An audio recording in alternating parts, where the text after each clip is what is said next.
Hi friends, welcome back to my channel. ಇವತ್ತಿನ ವಿಡಿಯೋದಲ್ಲಿ ಕಳೆದ ವಿಡಿಯೋದಲ್ಲಿ ನಾವು ಒಂದು ಫ್ರಾಕು ಮತ್ತು ಶಾರ್ಟ್ಸ್ ಕಟ್ ಮಾಡಿದ್ದೆವು. ಅದರ ಸ್ಟಿಚಿಂಗ್ ತೋರಿಸ್ಕೊಡ್ತಾ ಇದ್ದೀನಿ ಫ್ರೆಂಡ್ಸ್. ಫಸ್ಟಿಗೆ ನಾನಿಲ್ಲಿ ಬ್ಯಾಕ್ ಸೈಡನ್ನು ತಗೊಂಡಿದ್ದೀನಿ. ಬ್ಯಾಕ್ ಸೈಡ್ ಸಿಬ್ ಬಿಡಲಿಕ್ಕೆ ಬೇಕಾಗಿ ನಾವು ಈ ಥರ ಕಟ್ ಮಾಡಿದ್ದೀವಿ. ಅದು ಸ್ಟಿಚ್ ಮಾಡಲಿಕ್ಕೆ 2 ಪೀಸ್ ಕೂಡ ಕಟ್ ಮಾಡಿದ್ದೀವಿ.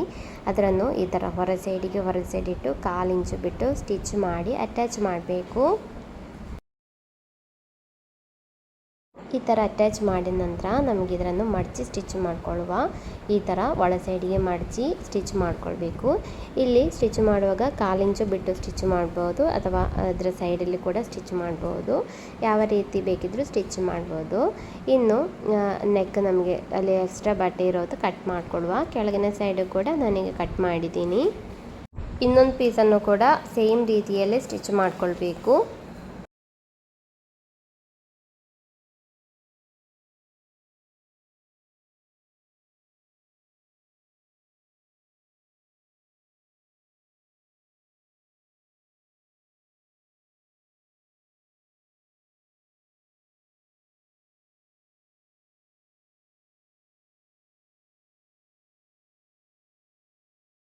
ಇನ್ನು ಇದಕ್ಕೆ ಸಿಬ್ ಅಟ್ಯಾಚ್ ಮಾಡ್ಕೊಳ್ಬೇಕು. ನಾನು ಈ ಥರ ಚಿಕ್ಕ ಸಿಬ್ಬನ್ನು ತಗೊಂಡಿದ್ದೀನಿ. ಇದನ್ನು ಜಸ್ಟ್ ಒಮ್ಮೆ ಈ ಥರ ಓಪನ್ ಮಾಡಿಕೊಂಡು ಒಂದು ಸೈಡಲ್ಲಿ ಈ ಥರ ಇಟ್ಟು 1/4 ಇಂಚು ಬಿಟ್ಟು ಸ್ಟಿಚ್ ಮಾಡ್ಕೊಳ್ಬೇಕು.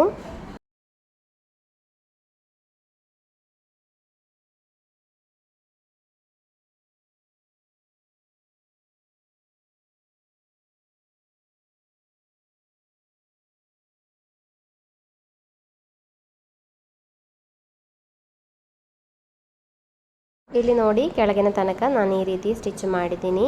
ಇನ್ನು ಇದನ್ನು ಈ ಥರ ಕ್ಲೋಸ್ ಮಾಡಿಕೊಂಡು ಈಚೆ ಸೈಡಿಗೆ ಕೂಡ ಸ್ಟಿಚ್ ಮಾಡಿ ಅಟ್ಯಾಚ್ ಮಾಡ್ಕೊಳ್ಬೇಕು. ಕರೆಕ್ಟಾಗಿ ಇಟ್ಟು 1/4 ಇಂಚು ಬಿಟ್ಟು ಸ್ಟಿಚ್ ಮಾಡ್ಕೊಳ್ಳಿ.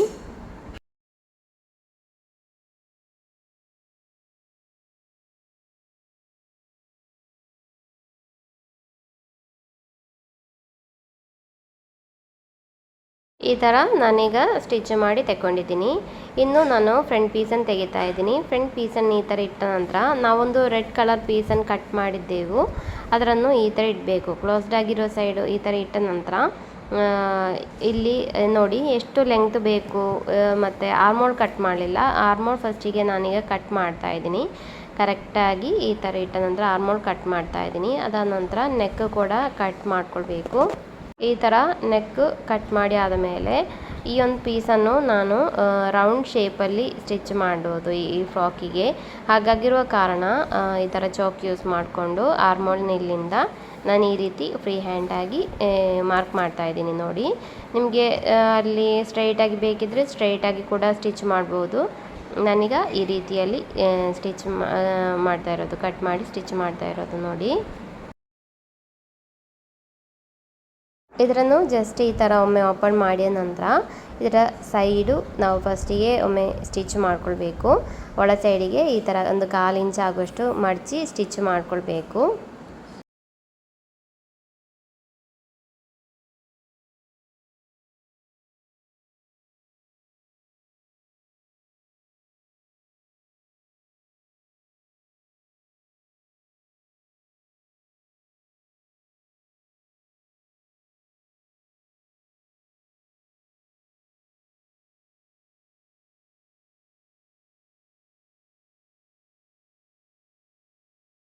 ಈ ಥರ ಸ್ಟಿಚ್ ಮಾಡಿ ಆದ ಮೇಲೆ ಫ್ರಾಕಿನ ಫ್ರಂಟ್ ಸೈಡಿಗೆ ನಮಗೆ ಇದನ್ನು ಅಟ್ಯಾಚ್ ಮಾಡಿಕೊಳ್ಳುವ. ಈ ರೀತಿ ಇಟ್ಟು ಜಸ್ಟ್ ಒಮ್ಮೆ ಕೆಳಗಿನ ಸೈಡು ಸ್ಟಿಚ್ ಮಾಡಿ ಅಟ್ಯಾಚ್ ಮಾಡಿಕೊಳ್ಬೇಕು.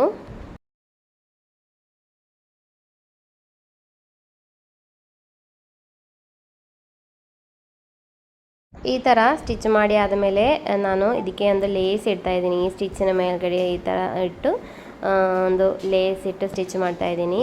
ನಾನೀಗ ವೈಟ್ ಲೇಸ್ ತಗೊಂಡಿದ್ದೀನಿ. ನಿಮಗೆ ಯಾವ ಕಲರ್ ಲೇಸ್ ಬೇಕಿದ್ದರೂ ತಗೊಳ್ಬೋದು. ಅಟ್ರಾಕ್ಟಿವ್ ಆಗಿ ತೋರಿಸೋ ಲೇಸ್ ಯಾವ್ದು ಬೇಕಿದ್ದರೂ ತಗೊಳ್ಬೋದು. ಈಗ ನೋಡಿ, ಈ ಥರ ಚೆನ್ನಾಗಿ ಸಿಕ್ಕಿದೆ ನಮಗೆ. ಇನ್ನು ಬ್ಯಾಕ್ ಪೀಸನ್ನು ತಗೊಳ್ಳುವ. ಬ್ಯಾಕ್ ಪೀಸನ್ನು ತಗೊಂಡು ಈ ಥರ ಇಟ್ಟು ಹೊರ ಸೈಡ್ ಇಟ್ಟು 1/4 ಇಂಚು ಬಿಟ್ಟು ಶೋಲ್ಡರ್ ಜಾಯಿಂಟ್ ಮಾಡ್ಕೊಳ್ಬೇಕು. ಶೋಲ್ಡರ್ಗೆ 2 ಸ್ಟಿಚ್ ಹಾಕಲಿಕ್ಕೆ ಮರಿಬೇಡಿ.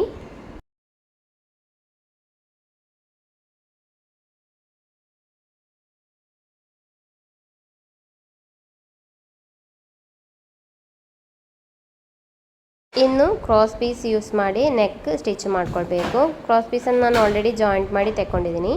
ನಂತರ ಜಿಪ್ಪು ಸ್ವಲ್ಪ ಓಪನ್ ಮಾಡಿಕೊಂಡು ಇಲ್ಲಿ ಒಳ ಸೈಡಲ್ಲಿ ನೆಕ್ಕಿನ ಒಳ ಸೈಡಿಗೆ ಈ ಕ್ರಾಸ್ ಪೀಸ್ನ ಹೊರ ಸೈಡ್ ಇಟ್ಟು ಫಸ್ಟಿಗೆ ಈ ಥರ ಅರ್ಧ ಇಂಚು ಮಡಚಿ ನಂತರ ಈ ಥರ ಇಟ್ಟು ಹೊರ ಸೈಡ್ ಇಟ್ಟು 1/4 ಇಂಚು ಬಿಟ್ಟು ಸ್ಟಿಚ್ ಮಾಡ್ತಾ ಇದ್ದೀನಿ.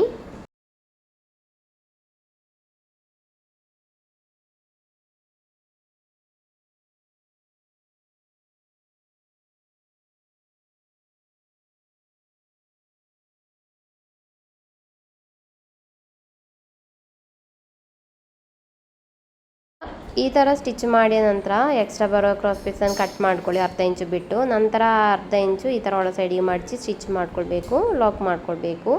ಇನ್ನು ಈ ಕ್ರಾಸ್ ಪೀಸನ್ನು ನಮಗೆ ಹೊರ ಸೈಡಿಗೆ ಮಡಚಿ ಸ್ಟಿಚ್ ಮಾಡ್ಕೊಳ್ಳುವ. ಅದಕ್ಕಿಂತ ಮುಂಚೆ ನೆಕ್ಕಿಗೆ ಈ ಥರ ಚಿಕ್ಕ ಚಿಕ್ಕ ಕಟ್ಟಿಂಗ್ ಕೊಡಿ. ಪರ್ಫೆಕ್ಟಾಗಿ ನಮಗೆ ಕ್ರಾಸ್ ಪೀಸ್ ಮಡಚಿ ಸಿಗಲಿಕ್ಕೆ ಬೇಕಾಗಿ ಈ ಥರ ಕಟ್ಟಿಂಗ್ ಕೊಡೋದು. ಕಟ್ಟಿಂಗ್ ಕೊಡುವಾಗ ಸ್ಟಿಚ್ ಕಟ್ ಆಗಬಾರ್ದು.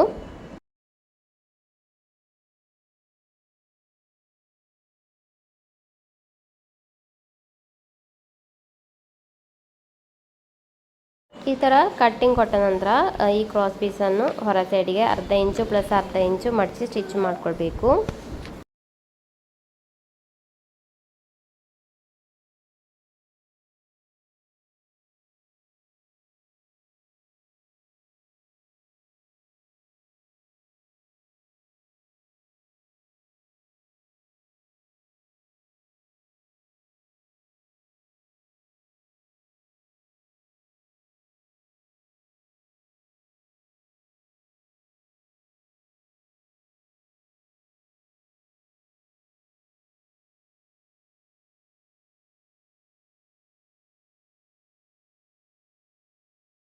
ಇಲ್ಲಿ ನೋಡಿ ನೆಕ್ ನಾವು ಈ ಥರ ಪರ್ಫೆಕ್ಟಾಗಿ ಸ್ಟಿಚ್ ಮಾಡಿದ್ದೀವಿ.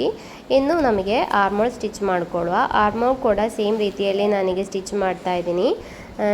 ಆರ್ಮೋಲಿನ ಒಳ ಸೈಡಿಗೆ ಕ್ರಾಸ್ ಪೀಸಿನ ಹೊರ ಸೈಡು ಇಟ್ಟು 1/4 ಇಂಚು ಬಿಟ್ಟು ಈ ಥರ ಸ್ಟಿಚ್ ಮಾಡ್ಕೊಳ್ಬೇಕು.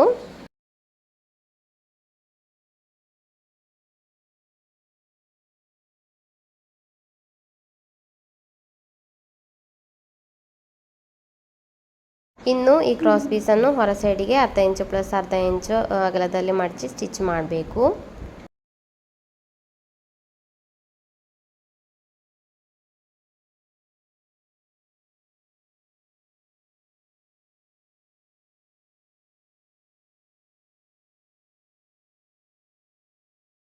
ಈಗ ನಾನಿಲ್ಲಿ 2 ಆರ್ಮೋಲ್ ಕೂಡ ಸ್ಟಿಚ್ ಮಾಡಿದ್ದೀನಿ. ಇನ್ನು ಬಳ್ಳಿ ಇಡಬೇಕು. ಬಳ್ಳಿ ಆಲ್ರೆಡಿ ನಾನು ಸ್ಟಿಚ್ ಮಾಡಿ ತಗೊಂಡಿದ್ದೀನಿ ಫ್ರೆಂಡ್ಸ್. ಈ ಥರ ಬ್ಯಾಕ್ ಸೈಡಲ್ಲಿ ಒಂದು ಅರ್ಧ ಇಂಚು ಒಂದು 3/4 ಇಂಚು ಮೇಲೆ ಸೈಡಿಗೆ ಇಟ್ಟು ಬಳ್ಳಿಯನ್ನು ಈ ಥರ ಲಾಕ್ ಮಾಡ್ಕೊಳ್ಬೇಕು. ಸ್ಟಿಚ್ ಮಾಡಿ ಲಾಕ್ ಮಾಡಬೇಕು. 2 ಸೈಡು ಕೂಡ ಈ ರೀತಿ ಮಾಡ್ಕೊಳ್ಳಿ. ಇನ್ನು ನಮಗೆ ಫ್ರಂಟ್ ಸೈಡಲ್ಲಿ ವೇಸ್ಟ್ ಸೈಡಲ್ಲಿ ಈ ಥರ ಒಂದು ರೆಡ್ ಪೀಸನ್ನು ಇಡಬೇಕು. ಆಲ್ರೆಡಿ ನಾವು ಕಟ್ಟಿಂಗ್ ವಿಡಿಯೋದಲ್ಲಿ ತೋರಿಸಿದ್ದೀನಿ ಎಷ್ಟು ಬಿಡ್ತು ಲೆಂಗ್ತ್ ಎಲ್ಲ ಬೇಕು ಅಂತ. ಈ ಥರ ಒಳ ಸೈಡಲ್ಲಿ ಸ್ಟಿಚ್ ಮಾಡಿದ ನಂತರ ಇದನ್ನು ಹೊರ ಸೈಡಿಗೆ ಮಗುಚಿ ಹಾಕ್ಕೊಳ್ಬೇಕು.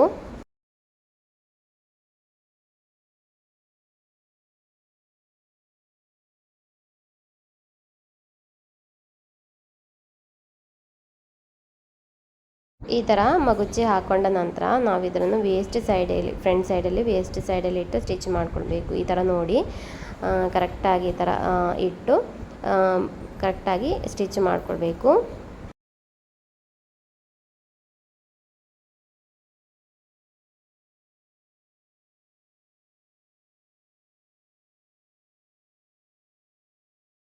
ಈ ಥರ ಸ್ಟಿಚ್ ಮಾಡಿ ಆದಮೇಲೆ ಇದರ ಸೆಂಟ್ರ್ ಜಸ್ಟ್ ಪ್ಲೀಟ್ ಬರೋ ರೀತಿಯಲ್ಲಿ ಇಡಬೇಕು. ಇಲ್ಲಿ ನೋಡಿ ಒಂದು 2 ಪ್ಲೀಟು ನಮಗೆ ಸಿಗುತ್ತೆ. ಇದರಲ್ಲಿ ಚಿಕ್ಕದಾಗಿ 2 ಪ್ಲೀಟ್ ಇಟ್ಟು ಇಲ್ಲಿ ಒಂದು ಕೈಯಿಂದ ಸ್ಟಿಚ್ ಮಾಡ್ಕೊಳ್ಳಿ, ಅಲ್ಲದಿದ್ದರೆ ಮಿಷಿನಿಂದಲೇ ಸ್ಟಿಚ್ ಮಾಡ್ಬೋದು. ಕರೆಕ್ಟ್ ಸೆಂಟ್ರಲ್ಲಿ ಈ ಥರ ಮಾರ್ಕ್ ಮಾಡಿಕೊಂಡು ಪ್ಲೀಟ್ ಇಟ್ಟು ಸ್ಟಿಚ್ ಮಾಡ್ಕೊಳ್ಳಿ.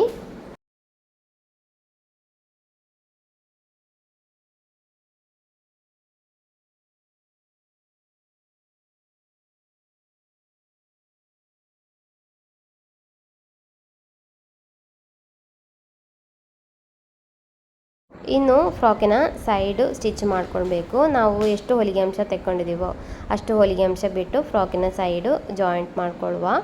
ಈ ಥರ ಎರಡು ಸೈಡು ಕೂಡ ಜಾಯಿಂಟ್ ಮಾಡ್ಕೊಳ್ಳಿ. ಅದಾದ ನಂತರ ನಾವು ಸ್ಕರ್ಟ್ ಪಾರ್ಟಿಗೆ ಕಟ್ ಮಾಡಿರುವ ಬಟ್ಟೆಯನ್ನು ತೆಕ್ಕೊಳ್ಬೇಕು. ಈ ಬಟ್ಟೆಯ ಕೆಳಗಿನ ಸೈಡು ನಮಗೆ ಮಡಚಿ ಸ್ಟಿಚ್ ಮಾಡಿಕೊಳ್ಳುವ. ಫಸ್ಟಿಗೆ ಎಷ್ಟು ಚಿಕ್ಕದಾಗಿ ಮಡಚಿ ಸ್ಟಿಚ್ ಮಾಡಲಿಕ್ಕಾಗುತ್ತೋ ಅಷ್ಟು ಚಿಕ್ಕದಾಗಿ ಮಡಚಿ ಸ್ಟಿಚ್ ಮಾಡ್ಕೊಳ್ಬೇಕು.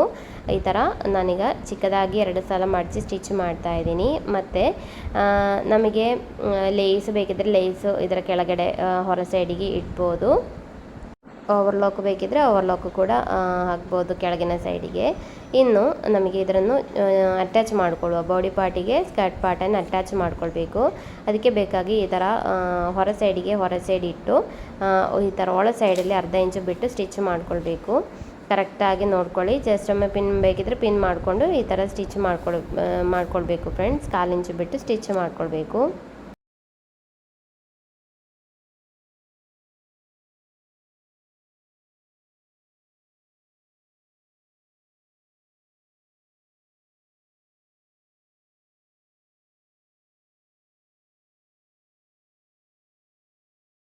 ಈ ಥರ ನಾನೀಗ ಸ್ಟಿಚ್ ಮಾಡಿ ತೆಕ್ಕೊಂಡಿದ್ದೀನಿ. ನೋಡಿ ಎಷ್ಟು ಚೆನ್ನಾಗಿ ಬಂದಿದೆ ಅಂತ ನೋಡಿ. ಇನ್ನು ನಮಗೆ ಇದರ ಸೆಂಟ್ರಿಗೆ ಒಂದು ಬಟರ್ಫ್ಲೈ ಮತ್ತು ಬಟನೆಲ್ಲ ಇಡ್ಬೋದು. ನಾನೀಗ ಆಲ್ರೆಡಿ ಮಾಡಿ ಇಟ್ಟಿದ್ದೀನಿ. ನೋಡಿ ಒಂದು ಬಟರ್ಫ್ಲೈ ಈ ಥರ ಇಟ್ಟಿದ್ದೀನಿ, ಮತ್ತೊಂದು ಬಟನ್ ಕೂಡ ಇಟ್ಟಿದ್ದೀನಿ. ತುಂಬ ಚೆನ್ನಾಗಿ ಬಂದಿದೆ ಫ್ರಾಕು. ಇನ್ನು ನಮಗೆ ಶಾರ್ಟ್ಸನ್ನು ಸ್ಟಿಚ್ ಮಾಡಿಕೊಳ್ಳುವ. ಈ ಥರ ನಾನು 3/4 ಇಂಚಿನ ಎಲಾಸ್ಟಿಕ್ ತೆಕ್ಕೊಂಡಿರೋದು. ಫಸ್ಟಿಗೆ ನಾವೀಗ ಕಟ್ ಮಾಡಿರುವ ಪೀಸನ್ನು ಜಾಯಿಂಟ್ ಮಾಡಿಕೊಳ್ಳುವ. ನಾನು ಈ ಥರ 4 ಪೀಸನ್ನು ಕಟ್ ಮಾಡಿದ್ದೆ. ಕಟ್ಟಿಂಗ್ ವಿಡಿಯೋದಲ್ಲಿ ಇದೆ. ಅದು ಲೆಂಗ್ತು ಸಾಕಾಗೋದಿಲ್ಲ ಬಟ್ಟೆ, ಹಾಗಾಗಿರೋ ಕಾರಣ ಸ್ವಲ್ಪ ಪೀಸು ಕೂಡ ಜಾಯಿಂಟ್ ಮಾಡಿ ಸ್ಟಿಚ್ ಮಾಡಲಿಕ್ಕಾಗಿ ಕಟ್ ಮಾಡಿರೋದು. ಹಾಗೆ ಈ ಪೀಸನ್ನು ಫಸ್ಟಿಗೆ ನಾನು 1/4 ಇಂಚು ಬಿಟ್ಟು ಜಾಯಿಂಟ್ ಮಾಡ್ತಾಯಿದ್ದೀನಿ. ಈ ಥರ ಒಂದು ಕಾಲಿಗೆ ಫಸ್ಟಿಗೆ ಜಾಯಿಂಟ್ ಮಾಡ್ಕೊಳ್ಬೇಕು, ಮತ್ತು ಮತ್ತೊಂದು ಕಾಲಿಗೆ ಕೂಡ ಜಾಯಿಂಟ್ ಮಾಡ್ಕೊಳ್ಬೇಕು. ಈ ಥರ ಇಟ್ಟು ಹೊರ ಸೈಡಿಗೆ ಹೊರ ಸೈಡ್ ಇಟ್ಟು ಒಳ ಸೈಡಲ್ಲಿ 1/4 ಇಂಚು ಬಿಟ್ಟು ಸ್ಟಿಚ್ ಮಾಡಿಕೊಂಡು ಜಾಯಿಂಟ್ ಮಾಡ್ಕೊಳ್ಳಿ.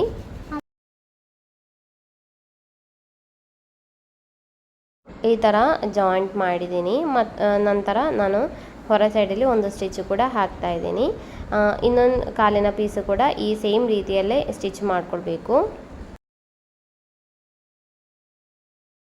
ಇನ್ನು ಇದನ್ನು ಜಾಯಿಂಟ್ ಮಾಡಿಕೊಳ್ಳುವ. ಸೀಟ್ ಲೆಂಗ್ತು ಜಾಯಿಂಟ್ ಮಾಡ್ಕೊಳ್ಬೇಕು. ಈ ಥರ ಹೊರ ಸೈಡಿಗೆ ಹೊರ ಸೈಡ್ ಇಟ್ಟು ಅರ್ಧ ಇಂಚು ಬಿಟ್ಟು ಈ ಥರ ಸ್ಟಿಚ್ ಮಾಡಿಕೊಂಡು ಜಾಯಿಂಟ್ ಮಾಡ್ಕೊಳ್ಳಿ. 2 ಸೈಡು ಕೂಡ ಸೀಟ್ ಲೆಂಗ್ತ್ ಈ ಥರ ಸ್ಟಿಚ್ ಮಾಡ್ಕೊಳ್ಬೇಕು. ಅದಾದ ನಂತರ ನಮಗೆ ಮೇಲೆ ಸೈಡ್ ಎಲಾಸ್ಟಿಕ್ ಇಡಲಿಕ್ಕೆ ಬೇಕಾಗಿರೋದು ಸ್ಟಿಚ್ ಮಾಡಿಕೊಳ್ಳುವ. ಫಸ್ಟಿಗೆ 1/4 ಇಂಚು ಈ ಥರ ಮಡಚಿ, ನಂತರ 1 ಇಂಚು ಈ ಥರ ಮಡಚಿ ಸ್ಟಿಚ್ ಮಾಡ್ಕೊಳ್ಬೇಕು. ನಾವೀಗ ಎಲಾಸ್ಟಿಕ್ 1 ಇಂಚಿಂದ ತಗೊಂಡ್ರೆ 1/4 ಇಂಚು ಮಡಚಿ ಸ್ಟಿಚ್ ಮಾಡಬೇಕಾಗುತ್ತೆ, ಅಲ್ಲದಿದ್ದರೆ ಎಲಾಸ್ಟಿಕ್ ಹೋಗಲ್ಲ. ಸ್ವಲ್ಪ ಒಂದು 1/4 ಇಂಚಷ್ಟು ಲೂಸು ಕೊಟ್ಟಬೇಕು ಸ್ಟಿಚ್ ಮಾಡಲಿಕ್ಕೆ. ಈ ಥರ ಸ್ಟಿಚ್ ಮಾಡಿಕೊಂಡು ಲಾಸ್ಟಿಗೆ 1-2 ಇಂಚ್ ಆಗೋಷ್ಟು ಸ್ಟಿಚ್ ಮಾಡದೆ ಬಿಡಬೇಕು ಫ್ರೆಂಡ್ಸ್. ಅದು ಎಲಾಸ್ಟಿಕ್ ನಮಗೆ ಅದರಲ್ಲಿ ಇನ್ಸರ್ಟ್ ಮಾಡಲಿಕ್ಕೆ ಬೇಕಾಗಿ. ಇನ್ನು ಎಲಾಸ್ಟಿಕ್ಕಿಗೆ ಜಸ್ಟ್ ಒಮ್ಮೆ ಪಿನ್ ಮಾಡಿಕೊಂಡು ಅದರ ಒಳಗಡೆ ಹಾಕಬೇಕು. ಈ ಥರ ಹಾಕಿದರೆ ಆಯಿತು.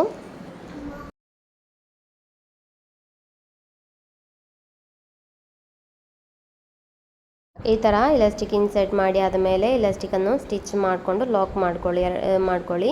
2 ಸೈಡು ಕೂಡ ಈ ಥರ ಸ್ಟಿಚ್ ಒಂದು 4-5 ಸ್ಟಿಚ್ ಮಾಡಬೇಕು ಓಪನ್ ಆಗದ ರೀತಿಯಲ್ಲಿ.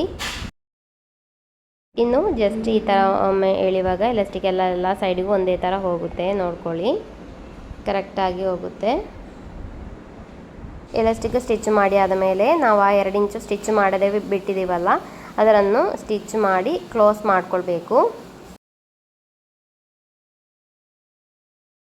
ಇನ್ನು ಇದನ್ನು ಈ ಥರ ಎಳೆಯುವಾಗ ಎಲ್ಲ ಸೈಡಿಗೂ ಬಟ್ಟೆ ಒಂದೇ ಥರ ಹೋಗುತ್ತೆ. ಇನ್ನು ನಮಗೆ ಇದರ ಸೈಡು ಸ್ಟಿಚ್ ಮಾಡ್ಕೊಳ್ಬೇಕು. ಅದಕ್ಕಿಂತ ಮುಂಚೆ ಏನಾದರೂ ಆಚೆ ಈಚೆ ಇದ್ದರೆ, ಬಟ್ಟೆ ಎಲ್ಲ ಆಚೆ ಈಚೆ ಇದ್ದರೆ ಕಟ್ ಮಾಡಿಕೊಂಡು ಲೆವೆಲ್ ಮಾಡ್ಕೊಳ್ಳಿ.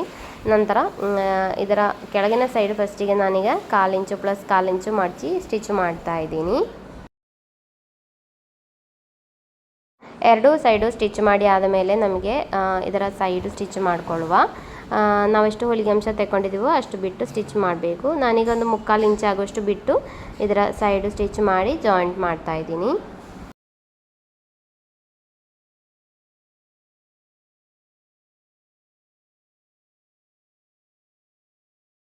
ಇಲ್ಲಿ ನೋಡಿ ಫ್ರೆಂಡ್ಸ್, ನಮ್ಮ ಶಾರ್ಟ್ಸ್ ಇಲ್ಲಿ ರೆಡಿಯಾಗಿದೆ.